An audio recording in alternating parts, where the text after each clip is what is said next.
Because I was about to be like, yay! Well, you just did. That's where we're starting right now. Hot start. Hot start. Here we go. We're in it. Start the timer. We're going. Oh, we're live. God, We're live. We're rolling. We're live, guys. Dude, no. Me and one of my coworkers every day. Okay, no, that's a lie. I can't say every day. Anytime we leave work at the same time, we roll our windows down and go at each other as we're pulling out of the parking lot. That's awesome. Yeah, oh, it's so much fun. Wait, is it one of the ones that came over here? Mm-hmm. Okay. Yeah, Caleb. Yeah, I assumed it was him. Yeah, right. It fits, right. It fits. Of course. Yeah. The two pastors' kids. Yeah.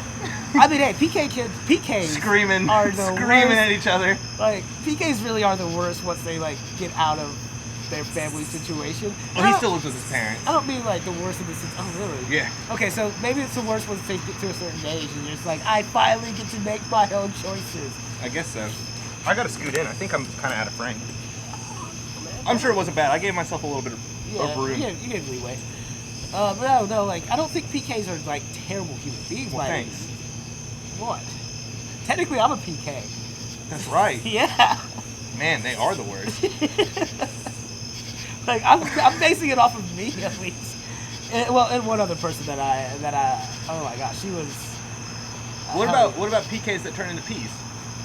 That is interesting. And then have PKs. Yes. Dude, are they double worse? I was gonna say, is that like PKs, third, the second or third generation, like awful? Yeah, maybe they are. Mm. Who knows?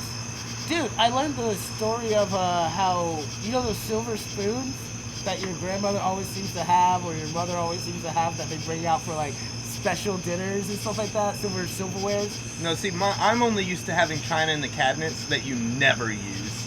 Well, not the china. I mean, those are the special plates. We never eat on them. The special silverware. No. That's like, this is for family, like, we're getting together, there's a party happening. Nope. Family event. Never seen them. Really? Yeah. Okay, I'm sure there's plenty of other people. Oh, yeah, I know. I'm sure plenty of people relate with you. I do not. But I found out where those come from. Okay. And it came from this, I don't think he was a preacher's kid, but he eventually became a pastor, started his own cult in New York, and, like, was basically whatever. Polygamous? Yes, polygamous, thank you. Yeah. Like Mormons. Yeah. But not entirely, but yes. And like he ran a compound. Like a big compound. And anyone who came into the community, like, had to marry him. Well, no. He did marry like 15 people or something stupid like that. That's cool. Men and women? Yes. Good man. And but like they would have these orgies and crazy stuff, and they realized they needed to make money. Is that a snail? That crazy shadow? Yeah, I don't know. It could be. I'll be right back. Yeah, go find out. Because if that's a snail, it's huge. Or a slug? Dude, it's a slug. How big is it actually? Oh! Do you see it? Yeah, how fat is that? Okay, it's not that fat, but it's not super. But dude, that's 2 inches. Yeah, that's a pretty big. That's a good old 1.5 inches. Ooh, there's a stick. I almost tripped. Was the stick tripping you up? Well, I mean, I stepped on it. It's like. Oh, okay. Like a log. Yeah, like I got a log you. roll. Like it rolled out. Yeah. All right. Dude, Yeah, that's a huge slug. Yeah, no. So like he was marrying these people, and then they were like, "Oh yeah, well we need to figure out how to make money." So they started making silverware because the people down the street from them was a company that was making silverware. They're like, "Let's make silverware." So they sold and they started making their own silverware, but they had a really weird working system. They only worked like 5 hours a day. And so they hired servants and other people to make the stuff for them. Okay. And then they sold them. Yeah. And you were only allowed to make so much money a day, too. So, like, if you had your other jobs, you basically quit that job and went and lived at the compound. And if you had kids at the compound, those kids, once they got to a certain age, had to go have sex with these spiritual guides. So, like, the guys would go to... What state was this in? This was in New York. You said that, didn't you? Yeah. In New York. Dude, it was the weirdest. Of course. It was the weirdest story because I was like, well, what the hell? But yeah, anyways, so their silverware outlasted their cult. And that is, their children's children have inherited that company's silverware. And that's most of the silverware that you see your grandparents and all that. They like, these are the special silverware. That's where that silverware comes from. It's some cult who decided they needed to make money in order to keep their compound in Some their orgy religion cult. going. Yeah. Wow. Well, they were religious. Everything about the sex was supposed to be spiritual. But Right. His whole idea behind it was the fact that he wanted to not be monogamous. Right. So he just added that part of it because what happened is he ran into some chick at this revival and he was like, oh, she's pretty. And she's married. So, like, but she really believed what he was talking about. So he's like, yeah, also, polygamy. And he The called one them, true way. and he called them spiritual wives and husbands. So that was the way of getting away with having sex with everyone else. Yeah. Was you're not my husband or wife, you're my spiritual husband and wife. Okay. And it's like, holy That's funny. crap. Yeah, dude, it was beautiful, but I just think it's great that, like, the silverware our grandparents were, like, coveting is from a cult that died out in, like, not too long ago. I think it was, like, 80-something. Wow. Yeah, never heard of it. Never heard of the silverware either. Yeah, I don't remember the name. Otherwise, I would say it. Yeah, that's something to definitely throw out that name. Yeah, I'll find the video again, and then I'll just go ahead and, like, because I don't remember. I wouldn't have thought of it until I just happened to click on the video from the guy that I like watching, and he was just like, yeah, someone asked where these silverwares come from, and I was like, that's a good question, because I remember my mom and my grandmother doing stuff like that, and it was like, wow, it's funny. That is funny. Like, it's just so weird that, like, why we treat occultist silverware like they're the most special things in the world. Now my question is, why do people do that? Do they, since, like, right? Since, Wait, which part? The orgy? No, the part is, why do people treat them so, like... Oh, these like are these good are really silver. important? Yeah. They're spiritual. Yeah, but they don't know that.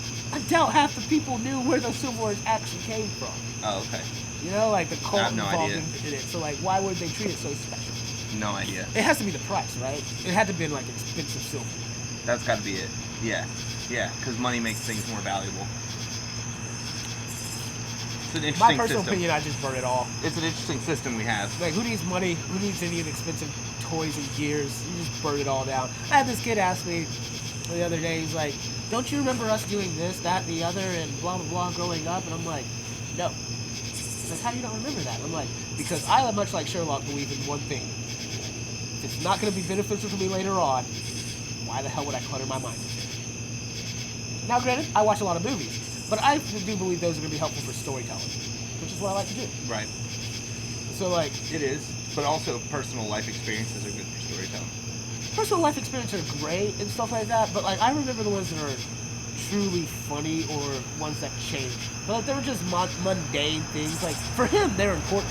Yeah. Because he was like, I remember hanging out and talking Dude, to you. think about it. Yeah. He enjoyed that. I'm like, that's awesome for you. He was like, how do you not remember? I'm like, because to me, that was just a day. Mm-hmm. It wasn't anything special. Dude, I've been running into that mainly with like Prather, That sucks. where he'll be like, "Do you remember blah blah blah?" I'm like, "No, what are you talking about?" It's like, dude, you were the one that like basically he's like, "This was a life-changing experience that you guided me down."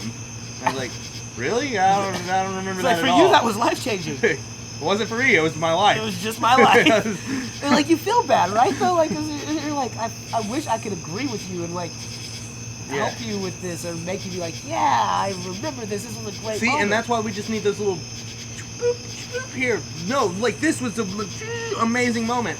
And then I get to watch it and, like, oh, yeah. Dude, you know how awesome that would be for the moments that, like, people who think they remember everything so perfectly. By the way, you don't. No matter how well you think your memory actually is, Right. Your mind will consistently fudge and change minute things to help fit your narrative.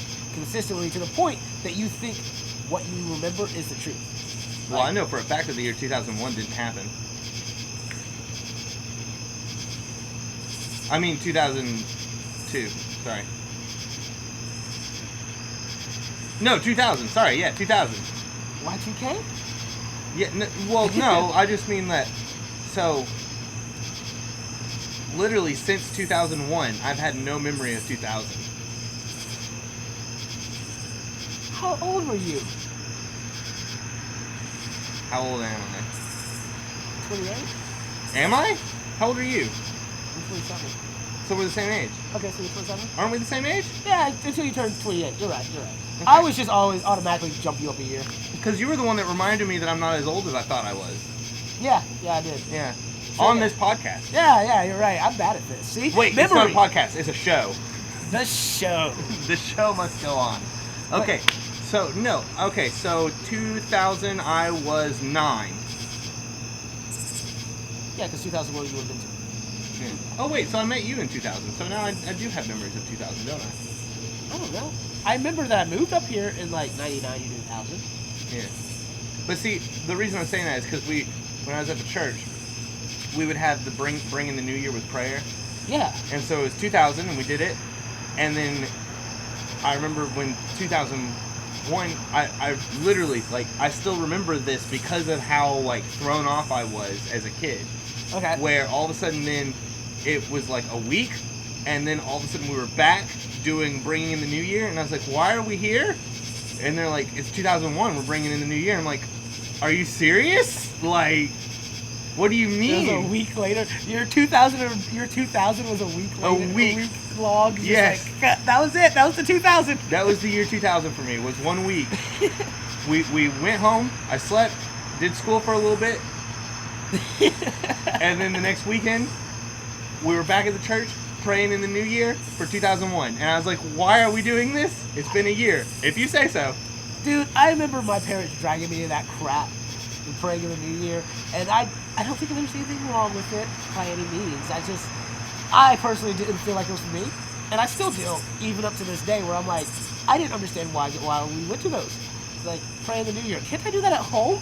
Can't I do that anywhere else but actually at church? Like, you drug me out of church. Well, it's for to fellowship. come to here. And it was so boring. It's for fellowship. The only fun thing was hanging out with you and K9ers and Maddie. And that was it. So it was fun. Yeah, as a kid, though, like, yeah, you got to see your friends, but, like, for me, that was still just, like, I could have been at home playing video games right now. Thanks, bro. Or Glad reading my that book. video games are more important than me. Dude, there was so much more stuff that I was like, I'd rather be doing. Like, I liked hanging out with you guys, but it was just. So you don't think if we hadn't hung out as much as we did, you think we would still be friends? If we hadn't hung out as much as we did, yeah, no, I think we'd still be friends. I liked you. I liked you from like day one, basically. Mm-hmm. So well, like, we both like Spider-Man. Was that the big connection? Pretty sure. Probably right. You're probably right. Pretty sure it was Spider-Man. Because I'm pretty sure we both had Spider-Man games.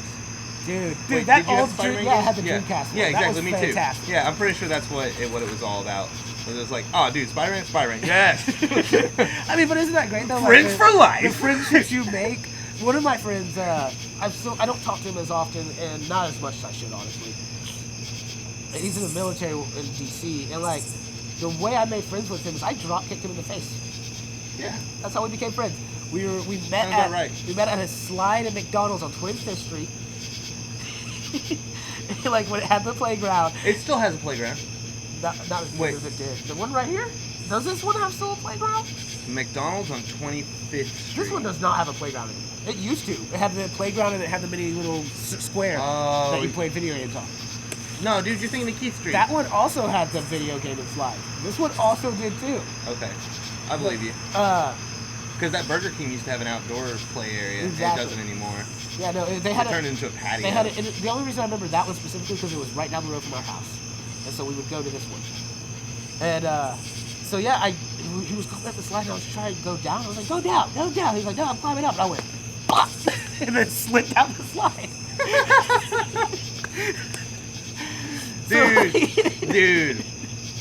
Dude, I was so a much bully. So much drama goes down in there. Yeah, there. Dude, you're in the pit. You go up to the top level where some of the parents can't reach because they're too big. Yeah. This is the pit. Hell happens. Welcome to the pit. Kids just beating each other around.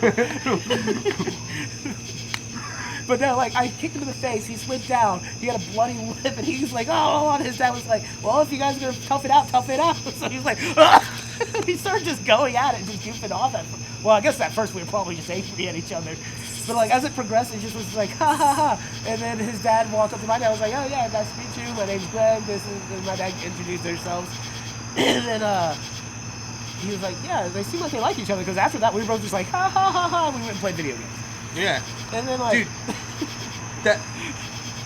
Dude, men bond in very strange ways, okay? Like, even as kids, we bond through not. I guess violence. I feel like is the wrong word, but it is. It's But there's something else. I wouldn't say exactly violence as much as it's like physical like show. Yeah. Like just showing that you could take it or dish it. Mm-hmm. Like men are just like, all right, I respect you. It's a respect thing. Yeah. And so like him and I got along, and then I found out his grandmother literally was across the street from me, and they were there every other fucking day. Nice. So it was just like he would show up, and I'd be like, hey, and we'd hang out. So we just became friends. Yeah. Dude, some of the most fun I had was whenever we would play Kill the Man with the Ball, but it was just the two of us because we didn't have anybody else to hang out with over in the middle of nowhere. Dude, right in the middle of freaking. I was so mad when we moved there, but it was great when I got to remember meeting you as much. So then it was just like, oh yeah, you live right down the road from me. Yeah, because I only lived 5 minutes. Yeah, if that. Because you were cool. I live behind the Piggly Wiggly. Dude, that Piggly Wiggly. Yeah. What is that now? Piggly Wiggly. Is it still Piggly Wiggly? Yeah. Okay. I just know that like I enjoyed moving down there when I found out you and Andrew lived really close. Yeah, because like basically opposite directions, yeah, about the same amount. About the same amount of distance, because I don't think you were more than maybe a mile and a half away. I was through a traffic light, and that was about it. Yeah, like I really think it was where about he a was mile just and a down the half. road. Yeah, he was literally a mile. From my house to his house was exactly a mile. But yeah, dude, good stuff. We gotta wrap it up, right? Yeah, we do. Yeah, we do. All right, it's been fun. What did we? Let's reflect. Well, we reflected on what was our conversation? Wasn't it? Hasn't the whole episode been what I said let's not do, which is stroking our own egos?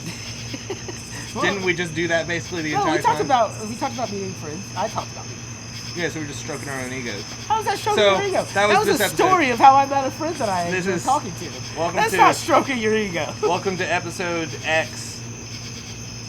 Welcome to episode How to Stroke Your Ego. Episode X titled Stroking Your Ego. No, it should definitely be How to Stroke Your Ego. Yeah. Alright, How to Stroke Your Ego. Let's remember that. Alright, you're going to have to watch this.